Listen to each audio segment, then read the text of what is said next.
Paulie Stiff, working here, Satan.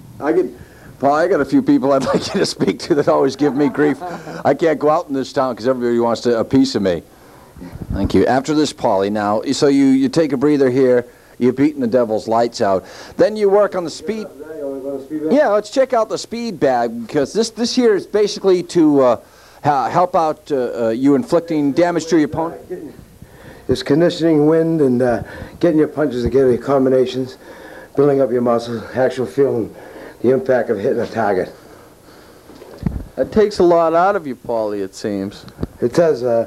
Your breath in the first beginning, the first minute of hitting a bag, your lungs are exploding and enlarging, and after a while you start to groove into it.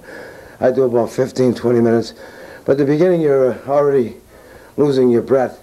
As I say, not that you're tired, but getting your lungs up to capacity, and then as you work it, you mellow out, and I haven't got to that point yet. Getting into the groove here on ABT. If I did that, Paulie, Chalk Ambulance would be pulling up just about now.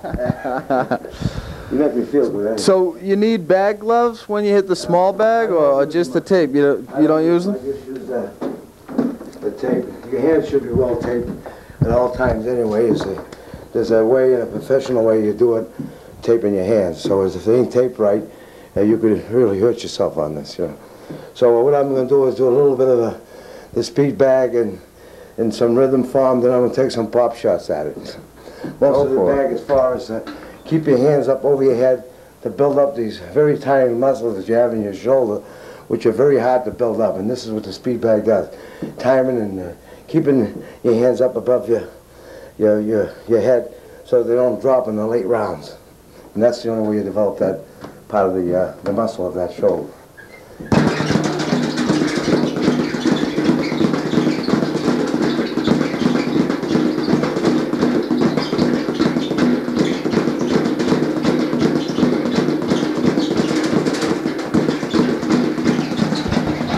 Paulie slapping the bozo.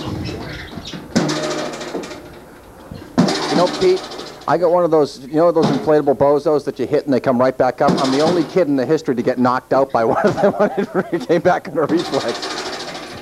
You see now, Paulie's hit straight up on the bag. We're gonna have to ask him about that. Definitely some hard punches being thrown here, Jack. Yeah, he's got a vicious, vicious left for being a right-hander. He's got a wicked left.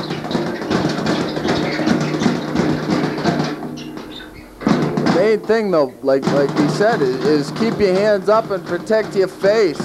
Because that's where the punches are mostly going to be coming to, and if they get brought down to your side, it could be lights out. And that the face is where ABT's money is.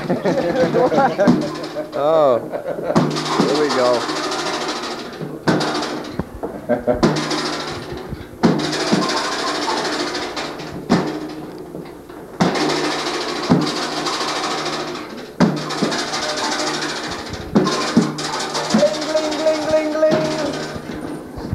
Ding, ding, ding, ding, ding. There's a shot.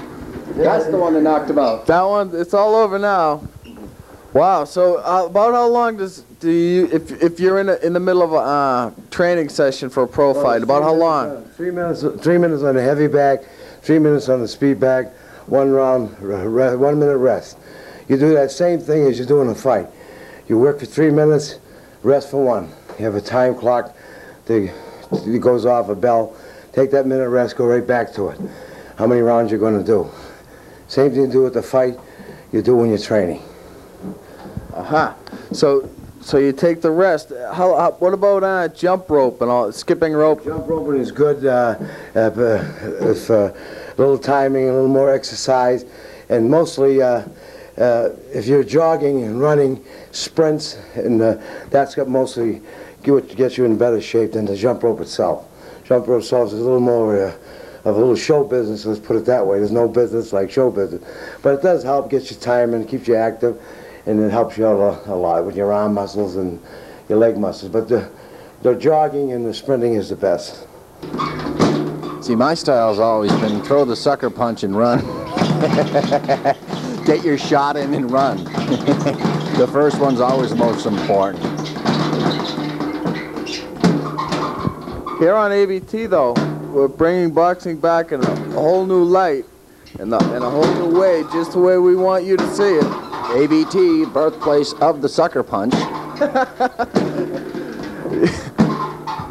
Oh, well, Paulie takes a breather. We're going to have the art, the technique of sucker punch. So we'll work on Satan. Here's Satan. How you doing, Satan? Boom! Right. But see, another time is if you act like you're turning away from the person, go like that, right elbow to the face. Or, you know, it just could be a standard, boom, left to the, ah! But the best way is like, hey, I want nothing to do with you, you know. I mean, here, you know, shake his hand, grab his hand, throw to left. And here's Satan. He's no good. He's no good. He represents all that is evil and bad. And if you want to have a piece of Satan, you look to ABT. All right? All right? Paulie, when you're hitting someone, you want to put it all your weight behind. I don't want to rip my hand open now. Anyway, here on ABT, and we're going to give it a Satan. All right, we're going to get our knuckles taped up. Now, check out what you've been doing. That's from the gloves, or is that from hitting the bag? That's the speed bag. That's just the paint coming off that, the stain from the leather, and then mostly the speed bag because it's brand new.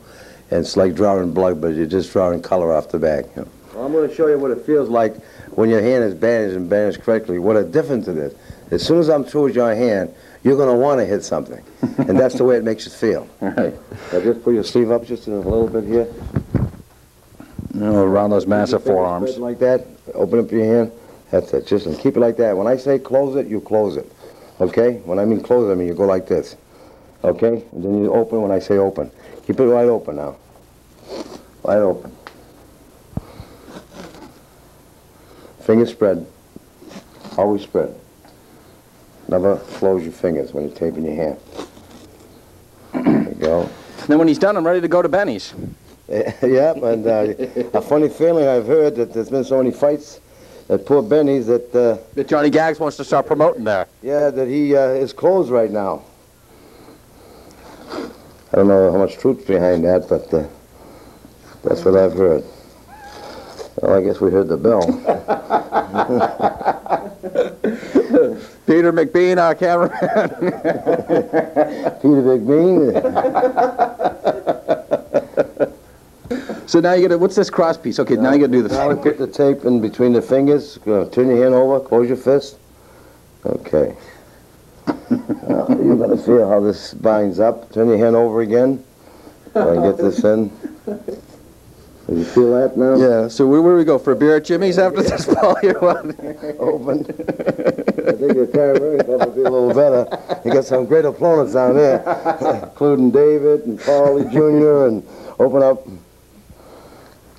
Oh, let me see. Who can I hit? God, the list is so long. Now, how long does this ever affect circulation? Because if you look at my wrist is kind of, it's purple and stuff. You take your hands just before you go in the ring.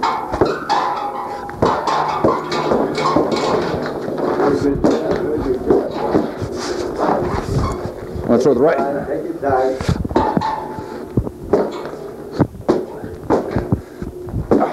Oh boy. Well, I can see, John, you got very violent there for a second. If you hit it. No! If you hit anybody like that with a jab, you would have took him out. And the great thing, folks, after hitting that, this also serves as a cast because I broke my freaking hand. That could be true. That's the same way you tape your hand as when you break it. But that's great, Paul. I want to thank Peter McGowan. I want to thank Mr. Paul Stivaletta, the former New England welterweight champion, and still champion in our hearts. I wouldn't want to mess with you, regardless of if you're 42, you know? 59. Oh, you were born in 59, so that would make you 34. 35. Born 1935, August 10th. That's great. Well, thank you very much, Paul. Thanks for taping the hand. I want to thank you, John and Peter, and I want to thank the Cable for giving me this opportunity to be with you, to work with you. I hope we do further things and better things, and I'm so proud to be part of you. Great. Thanks a lot. Back to the fight.